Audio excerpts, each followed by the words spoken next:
अस्सलामु अलैकुम वरहमतुल्लाहि वबरकातुहू। बिस्मिल्लाहिर्रहमानिर्रहीम। नाज़रीन मोहतरम, जमात के साथ जब हम नमाज को अदा करते हैं, इमाम की इक्तदा करते हैं, इमाम साहब कभी जहरी क़रात करते हैं यानी बुलंद आवाज़ से, कभी सिर्री क़रात होती है आहिस्ता। तो अब कुछ ऐसे हजरात हैं वो कहते हैं कि दिल नमाज की तरफ लगता नहीं है, कभी कभार ख्यालात आते हैं, तो हम क्या करें? इमाम साहब तिलावत जो करते रहते हैं, क्या हम भी पीछे पीछे वो तिलावत करें, वो सूरत की हम भी तिलावत करते रहे, उन आयतों को हम भी पढ़ते रहें? या अगर इमाम साहब तिलावत कर रहे हैं, हम पीछे अपनी तिलावत करते रहे, तो क्या इस तरीके से तिलावत करना दुरुस्त है या नहीं? इससे कि माइंड जो है डाइवर्ट होता है, किसी और की तरफ जो है ख्याल जाता है और जो है नमाज की तरफ तवज्जो नहीं रहती। तो तवज्जो नमाज के अंदर रहे तो उसके लिए क्या हम क़िरात कर सकते या नहीं कर सकते? आइए आज उसी को समाअत कर ले और अपनी मालूमात में इजाफा कर लें। कबल इसके गुजारिश करूंगा, वीडियो को लाइक और शेयर जरूर कर दे, चैनल को सब्सक्राइब कर दे, बेल आइकन को प्रेस कर दे। तो नाज़रीन मोहतरम, क्या इमाम साहब की इक्तदा में नमाज अगर अदा कर रहे हैं यानी जमात के साथ हम नमाज पढ़ रहे हैं, तो क्या हमें क़िरात करना चाहिए या क़िरात इमाम साहब जो कर रहे हैं उसे सुनना चाहिए? तो याद रख लीजिए कि नमाज में इमाम के पीछे क़िरात करना ये जायज़ नहीं है। हमें इमाम के पीछे जब पढ़ रहे हैं तो क़िरात नहीं करना चाहिए, बल्कि कुरान मुक़द्दस के अंदर भी हुक्म आया है कि जब भी तिलावत की जाए तो हमें खामोश रहना चाहिए और खामोशी के साथ उस तिलावत को सुनना चाहिए। यही हुक्म भी है। और इमाम जब क़िरात कर रहे हैं तो उस मौके पर भी हमें खामोश रहना चाहिए और खामोशी के साथ समाअत करते रहना चाहिए। आप देखिए हदीस मुबारका में प्यारे आका नूर मुजस्सम सल्लल्लाहु तआला अलैहि वसल्लम ने इस हवाले से इरशाद फरमाया, जिसका मफहूम है कि इमाम के पीछे पढ़ने वाले की नमाज नहीं, यानी अगर कोई तिलावत करता हो तो अब इमाम ही की इक्तिदा कर रहा है तो अब उसे अपनी तरफ से पढ़ना नहीं चाहिए, बल्कि इमाम जो तिलावत कर रहा है उसे सुनना चाहिए।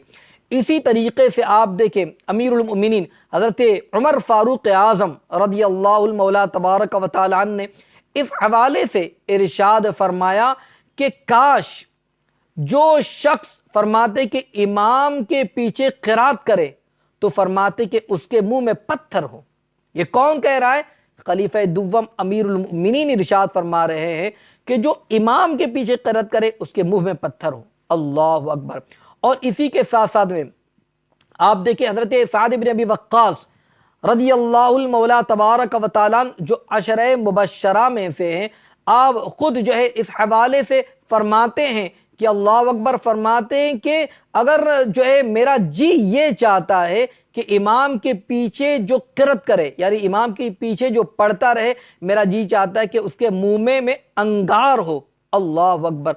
तो आप इससे अंदाजा लगाइए कि किस कदर सख्ती के साथ आप इरशाद फरमाते हैं। और इसी के साथ साथ हुजूर आला हज़रत अज़ीमुल बरकत अली रहमत व रिज़वान इस हवाले से तहरीर फरमाते कि जो इमाम के पीछे क़िरात कर रहा हो, फरमाते कि मुतलकन किसी नमाज में किसी भी रकात के अंदर मुक्तदी को क़िरात करना ये दुरुस्त नहीं है, जायज़ नहीं है। वो क़तअन खामोश खड़ा रहे, यानी इमाम के पीछे नमाज पढ़ रहा है तो अब वो क़िरात ना करे, बल्कि वो खामोशी के साथ में इमाम की क़िरात को वो सुनता रहे कि मुक्तदी जो है वो क़िरात बिल्कुल भी ना करे, चाहे वो नमाज जहरी हो यानी क़िरात जो है जहर से की जा रही हो, जैसे फजर की नमाज या मगरिब या ईशा की नमाज, या सिर्री क़िरात हो यानी ज़ोहर की नमाज हो या असर की नमाज हो।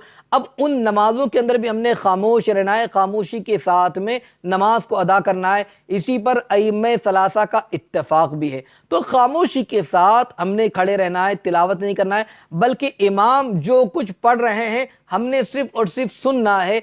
इमाम के पीछे किसी भी किस्म की तिलावत हमने करना नहीं है। और जब इमाम नमाज पढ़ रहे हैं, तिलावत कर रहे हैं जहरी, तो हम खामोश रहेंगे, सिर्री करें तब भी हमारे लिए खामोश रहना ये ज़रूरी है। तो इसलिए जब भी नमाज को अदा करे इन बातों का ख्याल रखे, अपनी तरफ से तिलावत शुरू न कर दे। अल्लाह ताला हम तमाम को सही नमाज पढ़ने की तौफीक अता फरमाए। आमीन। अस्सलामु अलैकुम व रहमतुल्लाहि व बरकातुहू।